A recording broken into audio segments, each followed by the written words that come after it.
Hi guys, welcome back to the channel. మన ఛానల్లో మనము చాలా టీవీ రివ్యూస్ అయితే చేస్తూ ఉంటాం కదా. సో ఈ టీవీ రివ్యూస్ చేస్తున్నప్పుడు రెగ్యులర్గా ఒకటే క్వశ్చన్ మనకి కామెంట్ సెక్షన్లో కానీ వాట్సాప్లో కానీ అడుగుతూ ఉంటారు. ఇది మనకు మాత్రమే కాదు, చాలామంది యూట్యూబర్స్కి, చాలామంది కంటెంట్ క్రియేటర్స్కి ఇదే క్వశ్చన్ అయితే వెళ్తూ ఉంటుంది. ఆ క్వశ్చన్ ఏంటి అని అంటే, అన్న నేను బడ్జెట్ ఇంకొక 5,000 అయినా సరే, ఇంకొక 3,000 అయినా సరే ఎక్కువ పెట్టుకోవడానికి రెడీగా ఉన్నాను, కానీ నాకు లైఫ్ ఎక్కువ వచ్చేటువంటి టీవీ బ్రాండ్ ఒకటి చెప్పన్నా అని చాలామంది అడుగుతూ ఉంటారు. కాకపోతే దీనికి కరెక్ట్గా 100% యాక్యురేట్గా ఎవ్వరు కూడా చెప్పలేరు. ఒకవేళ ఏదైనా టీవీని సజెస్ట్ చేయాల్సి వస్తే వాళ్ళు ఏం చేస్తారంటే, టీవీ బ్రాండ్ మంచి బ్రాండా కాదా, డిస్ప్లే క్వాలిటీ ఎలా ఉంది, సౌండ్ క్వాలిటీ ఎలా ఉంది, అంటే దాని యొక్క బిల్ క్వాలిటీ ఎలా ఉంది, ఇవన్నీ చూసి ఇది ఒక మంచి టీవీ అని మాత్రమే సజెస్ట్ చేస్తారే తప్ప ఎవరు కూడా ఇంత లైఫ్ వస్తుందని మాత్రం ఎవ్వరూ చెప్పలేరు. బికాజ్ ఎందుకు అని అంటే, రైట్ నౌ ఇప్పుడున్నటువంటి సిచ్యువేషన్స్లో కనుక మనం చూసినట్లయితే, మనం ఏ కంపెనీ ఏ బ్రాండ్కి సంబంధించినటువంటి టీవీ తీసుకున్నప్పటికీ దాని యొక్క లైఫ్ అనేది మనకి 3 to 4 years లేదా 2 to 3 years ఉంటుంది. ఇంకా వర్స్ట్ కేసెస్లో కొన్ని అయితే మనకి అండర్ వారంటీలో ఉన్నప్పుడే చెడిపోతూ ఉన్నాయి.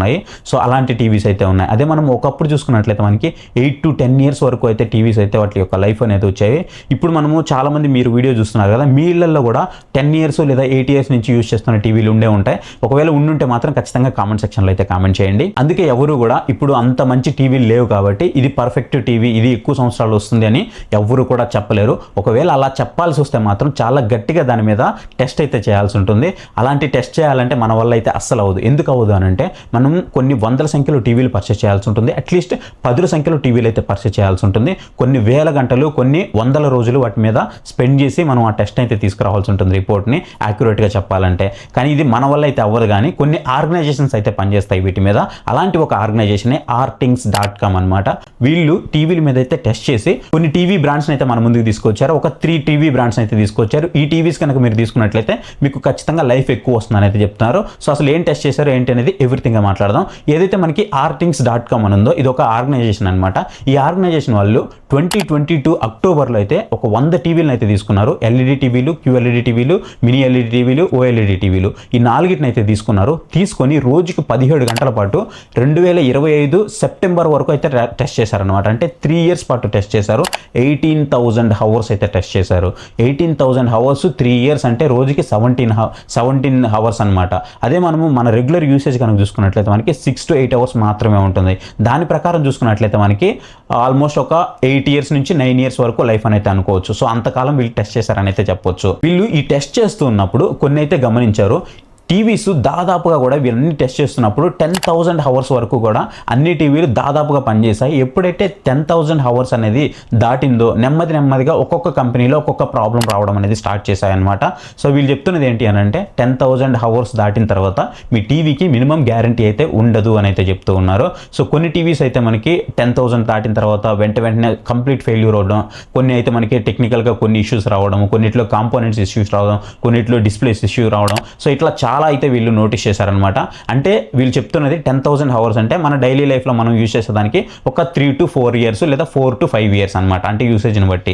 సో ఇలా అయితే ఉంటుంది. అంటే మీరు ఒకవేళ 4 సంవత్సరాల నుంచి 5 సంవత్సరాల మధ్యలో మీరు తీసుకున్న టీవీ మీ ఇంట్లో ఉంది అని అంటే, అది ఏ క్షణమైనా సరే షెడ్కి వెళ్ళిపోయే అవకాశం అయితే ఉంది అని దాని అర్థం. అంటే దీని ప్రకారం మనం చూసుకునేది ఏంటి అని అంటే, మనం ఒక టీవీ కొన్న తర్వాత ఒక 4 నుంచి 5 సంవత్సరాలు వాడేసాము అంటే అది మనం యూజ్ అండ్ త్రో లాగా ఇంకా పడేయాల్సిందే.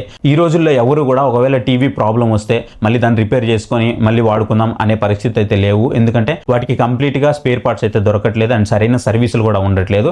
దాని బదులు మనము వేరే కొత్త టీవీ తీసుకోవడమే మనకి చాలా బాగుంటుంది. ఎందుకంటే వాటి స్పేర్ పార్ట్స్ కాస్ట్ కూడా మనకి అంత ఎక్కువే ఉంటుంది కాబట్టి కొత్త టీవీ తీసుకోవడానికే ఎక్కువ మంది ఇష్టపడుతూ ఉన్నారు. సో మనము ఈ మధ్య కాలంలో తీసుకున్న టీవీలు ఎలాంటి ప్రాబ్లం వచ్చినా యూజ్ అండ్ త్రో లాగా అయితే మనకి మారిపోయినాయి కంప్లీట్గా. ఇవన్నీ కాదన్నా, అసలు వీళ్ళు ఏం చెప్పారు, ఆ బెస్ట్ బ్రాండ్స్ ఏంటి అని అంటే మాత్రం మీరు షాక్ అయిపోతారో చెప్తే మాత్రం.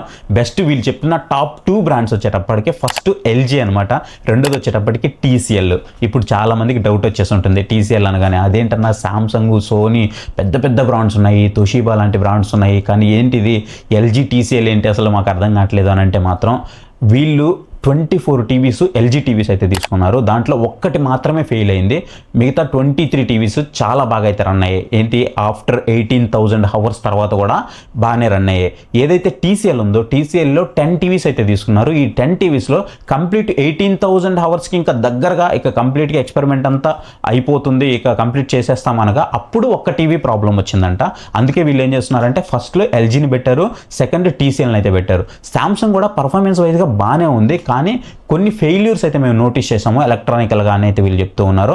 అండ్ ఎలక్ట్రానికల్గానే కాదు, కొంచెం పర్ఫార్మెన్స్ వైజ్గా కూడా మీకు ఆ ఫెయిల్యూర్స్ అయితే మేము నోటీస్ చేసాము సామ్సంగ్లో అని చెప్తూ ఉన్నారు. ఇక సోనీ విషయానికి వస్తే పిక్చర్ క్వాలిటీ మాత్రం చాలా బాగుంది, కానీ ఎలక్ట్రానిక్ ఇష్యూస్ అయితే మేము దీంట్లో నోటీస్ చేస్తూ ఉన్నాము. అందుకే దీన్ని టాప్లో పెట్టలేదని అయితే చెప్తూ ఉన్నారు. మీరు ఒకవేళ టీవీ తీసుకోవాలంటే మెయిన్గా ఇక్కడ మీకు 2 టీవీస్ అయితే కనిపిస్తున్నాయి వీళ్ళు చెప్పిన దాని ప్రకారం. ఒకటి ఎల్జీ, రెండోది వచ్చేటప్పటికి TCL. సో ఈ రెండైతే వీళ్ళు గట్టిగా అయితే రికమెండ్ చేస్తున్నారు. ఆ తర్వాత మీరు ఒకవేళ వెళ్ళాలి అనుకుంటే సామ్సంగ్, సోనీ లాంటి బ్రాండ్స్ కూడా అయితే మీరు ఖచ్చితంగా వెళ్ళొచ్చు. మీరు ఒకవేళ ఒక మంచి టీవీ తీసుకుందాం అనుకుంటే మాత్రం డిస్ప్లే టెక్నాలజీ అనేది చాలా ఇంపార్టెంట్. ఇదే మెయిన్ సీక్రెట్ చెప్పాలంటే. ఖచ్చితంగా మీరు డిస్ప్లే టెక్నాలజీ గురించి అయితే తెలుసుకోండి. మీరు ఒకవేళ బేసిక్ లెవెల్లో టీవీ తీసుకుంటున్నారు, ఒక LED టీవీ తీసుకుంటున్నారంటే దీంట్లో వచ్చేటప్పుడు మీకు ఎడ్జ్ లిట్ టెక్నాలజీ అయితే ఉంటుంది. ఏంటి ఈ ఎడ్జ్ లిట్ టెక్నాలజీ అంటే, మీకు ఏదైతే టీవీ ఉంటుందో ఈ కార్నర్స్లో, ఎడ్జెస్లో మీకు ఎల్ఈడీస్ అయితే వస్తాయన్నమాట. ఇవి ఒకవేళ పోయినాయి అనుకోండి, కంప్లీట్గా డిస్ప్లే అంతా బ్లాక్ అయిపోతూ ఉంటుంది. ఇక మనం కంప్లీట్గా చేంజ్ చేసుకోవాల్సి వస్తుంది. ఇంకోటి వచ్చేటప్పటికి మనకి లోకల్ డిమ్మింగ్స్, అదే మనం LED టీవీస్లో చూస్తూ ఉంటాం కదా, లోకల్ డిమ్మింగ్ జోన్స్ అని చెప్పేసి అట్లా అనమాట. దీంట్లో ఏమవుతూ ఉంటుందని మనకి లైట్స్ అనేవి గ్రిడ్స్గా అయితే ఉంటాయి. ఒకవేళ ఏదైనా ఒక గ్రిడ్లో కానీ ఒక జోన్లో కానీ మనకి ప్రాబ్లం వచ్చిందనుకోండి, అది మాత్రమే ఆగిపోతుంది. రిమైనింగ్ అన్నీ కూడా మనకి పనిచేస్తూ ఉంటాయి. అండ్ వీటి యొక్క లైఫ్ కూడా మనకి ఆ ఎల్ఈడీలతో కంపేర్ చేస్తే కొంచెం ఎక్కువ అయితే ఉంటుంది. నెక్స్ట్ మీకు OLEDలు కూడా ఉన్నాయి, బట్ OLEDలకి వెళ్ళడం అనేది చాలా ఎక్స్పెన్సివ్ విషయము. అందుకనే మనం దీని గురించి అయితే మాట్లాడుకుంటున్నాం. ఒకవేళ మీరు ఈ మధ్యకాలంలో టీవీస్ తీసుకుందామా అని అనుకుంటే మాత్రం ఖచ్చితంగా మీరు మినీ LED టీవీలకి వెళ్ళడానికి ట్రై చేయండి. అట్లీస్ట్ మీకు బేసిక్ లెవెల్ నుంచి మినీ LED టీవీలు ఉన్నాయి. ఫర్ ఎగ్జాంపుల్ చూసుకున్నట్లయితే మీకు కూకా కానీ ఫిలిప్స్ కానీ మనకి మినీ LEDలు అయితే ఆఫర్ చేస్తున్నాయి. అది QLED కాదు, అట్లా అని మినీ LED కాదు, ఈ బేసిక్ సెగ్మెంట్లో అంటే మిడిల్ సెగ్మెంట్లో మీకు ఆఫర్ చేస్తూ ఉన్నాయన్నమాట. మీరు కావాలంటే 55, 65, 75 ఇంచెస్ వరకు కూడా ఇవి అవైలబుల్ ఉన్నాయి. మీరు కావాలంటే చెక్ చేయండి. ఒకవేళ మీరు వీటిని పర్చేస్ చేయాలంటే మంచి టీవీస్ లింక్స్ అన్ని కూడా మీకు అమెజాన్ లింక్స్ డిస్క్రిప్షన్లో ప్రొవైడ్ చేస్తాను. లేదంటే కింద ఆల్రెడీ మీకు డిస్ప్లే అవుతుంటాయి ఫ్లిప్కార్ట్వి. ఇక్కడ మీకు ప్రోడక్ట్ ట్యాగ్ సెక్షన్లో కూడా అన్ని ట్యాగ్ చేసి పెడతాను. మంచి టీవీస్ అన్ని కూడా మీరు కావాలంటే పర్చేస్ చేయండి. లేదు మీరు ఏదైనా టీవీ కొంటున్నప్పుడు మీకు డౌట్ వచ్చింది అనుకుంటే మాత్రం పక్కన మీకు మొబైల్ నెంబర్ అయితే కనిపిస్తూ ఉంటుంది. ఆ మొబైల్ నెంబర్కి వాట్సాప్లో నాకు మెసేజ్ చేయండి. నేను మీకు అక్కడి నుంచి రిప్లై ఇస్తాను. ఒక మంచి టీవీ తీసుకోవడానికి మీకు హెల్ప్ అయితే చేస్తాను అనమాట.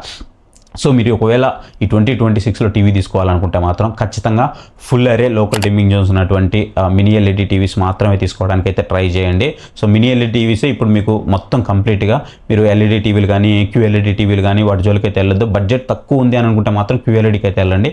LEDలు అయితే ఇప్పుడు వద్దు, కంప్లీట్గా మినీ LEDకి అయితే వెళ్ళిపోండి. సో ఇది గైస్ వీడియో. అండ్ ఇంతవరకు నేను చెప్పిన ఇన్ఫర్మేషన్ ఏదైతే ఉందో ఇదంతా కూడా వీళ్ళ వెబ్సైట్ నుంచి వీళ్ళు చేసిన టెస్ట్ దగ్గర నుంచి నేను తీసుకొని మీకైతే చెప్తూ ఉన్నాను. ఇది పర్సనల్గా నా ఒపీనియన్ అయితే కాదు. మీరు కావాలంటే దీన్ని ఆన్లైన్లోకి వెళ్ళి చెక్ చేసుకోవచ్చు. నేను ఆల్రెడీ నేమ్ కూడా చెప్పాను. ఆ నేమ్తో మీరు ఆన్లైన్లోకి వెళ్ళి చెక్ చేస్తే మీకు కంప్లీట్గా డీటెయిల్స్ అన్ని కూడా వచ్చేస్తాయి. సో ఇది గైస్ వీడియో అయితే మీకు నచ్చిందని అనుకుంటున్నాను. వీడియో నచ్చితే ఖచ్చితంగా వీడియోకి ఒక లైక్ అయితే ఇవ్వండి. కింద హై పాయింట్స్ వస్తాయి, హై పాయింట్స్ అయితే ఇవ్వండి. వీడియో ఎక్కువ మందికి అయితే రీచ్ అవుతుంది. అండ్ ఇంతవరకు మన ఛానల్ ఎవరైనా సబ్స్క్రైబ్ చేసుకోకుండా చూస్తున్నారంటే మాత్రం ఖచ్చితంగా మన ఛానల్కి సబ్స్క్రైబ్ అవ్వండి. పక్కన మీకు బెల్ నోటిఫికేషన్ ఉంటుంది, అది కూడా ఆన్ చేసి పెట్టుకోండి. నేను ఎప్పుడు ఇలాంటి మంచి ఇన్ఫర్మేషన్ వీడియోస్ మీ ముందుకు తీసుకొస్తూనే ఉంటాను. సో నేను వీడియో చేశాను అంటే మీకు నోటిఫికేషన్ ద్వారా రావాలి అని అంటే ఖచ్చితంగా మన ఛానల్కి సబ్స్క్రైబ్ అయ్యండి. So thank you for watching. See you on next video. Bye bye.